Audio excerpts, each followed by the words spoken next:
What is up, you haunters? I know it's been a few years since I've been on this channel, but I'm back. I finally know how to log back in. So I got a video for you guys. It is tips on being a haunt actor.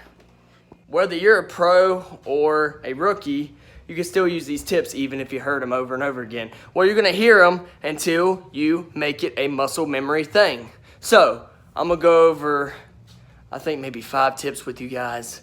I say 5's a good number. What about you?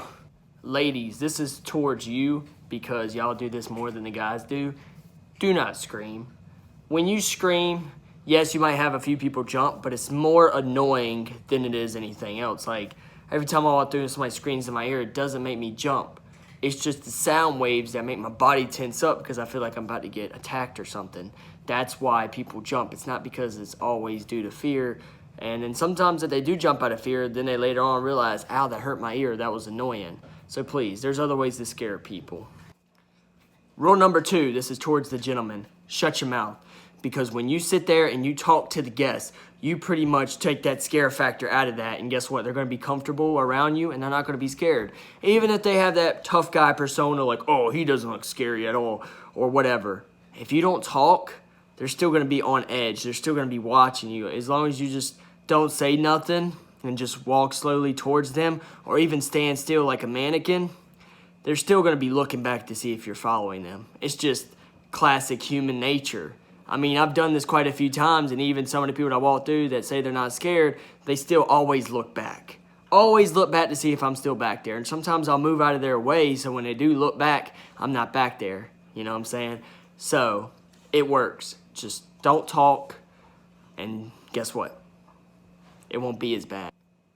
Rule number 3, keep your food and drinks out of the scenes. I know the buildings get hot. I know it might be a hot day outside, but keep them out of the scenes because it looks out of place for one, and make sure it's secure because I had a girl put a Pepsi in the freaking wall one time and it busted and it went all the way on the floor. Not only made a mess on the floor where the guests can see, but also went into the animatronic and messed up the $1,000 animatronic that was sitting next to me. So, yeah. You got to be careful because I don't think most of y'all have that type of money. And if you do, I don't think you would want to waste your $1,000 on getting a new prop for an attraction that you're not going to be using, you know? So, please, just take care of stuff. It's not that hard. You know, just keep your drinks out of the scene and make sure they're in a secure area where you won't knock them over or the guests won't knock them over. Simple as that. Just get a water bottle so you know that if that knocks over, it's easy to clean up, evaporates, or, you know, you'll have a top so if it does fall over, nothing will spill. But also make sure it's away from animatronics and stuff so if the water does spill, make sure you get it up before it travels. Rule number 4, stay in your area. Unless if you got to use the bathroom or go get something to eat or drink, that's fine. But let somebody know that you're leaving your spot. But take the back ways so guests don't see you that well. I mean, I'm not going to say you're going to be able to dodge every single one of them, but don't walk down the middle where everybody can see you because once they go through those buildings, then they see you, they're not going to be scared. You know what I'm saying? It doesn't matter what you do. Make it a surprise almost.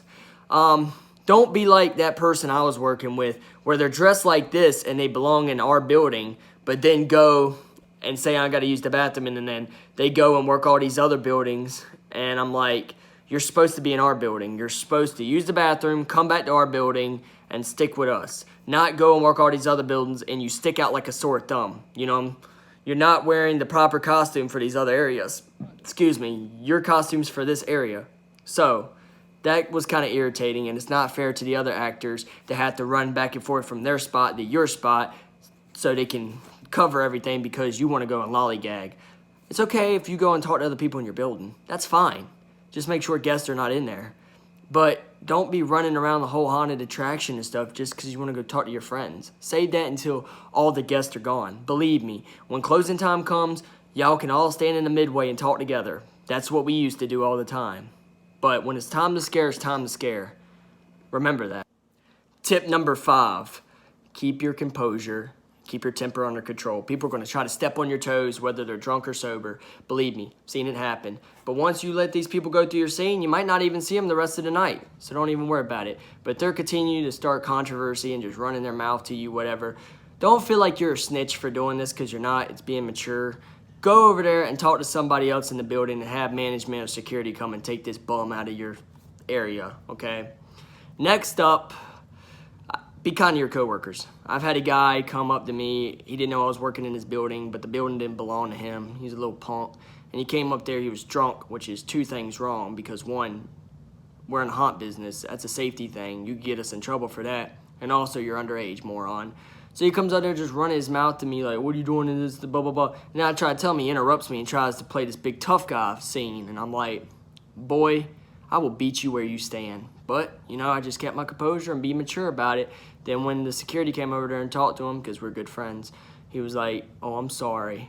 And I said, don't you ever disrespect me like that ever again. And he was like, well, fuck him, I'll beat his ass, blah, blah, blah. I'm thinking to myself, yeah, kid, keep telling yourself that, man. Keep telling yourself that. Because if we weren't at this haunt, man, you would be looking for somebody to pick you up. Either you be doing that, picking up your teeth, or somebody would be putting you on the freaking respirator. Because that's how badly I'm going to hurt you. You're going to the ER, bro. That's how bad I'm going to hurt you. I am not in the mood.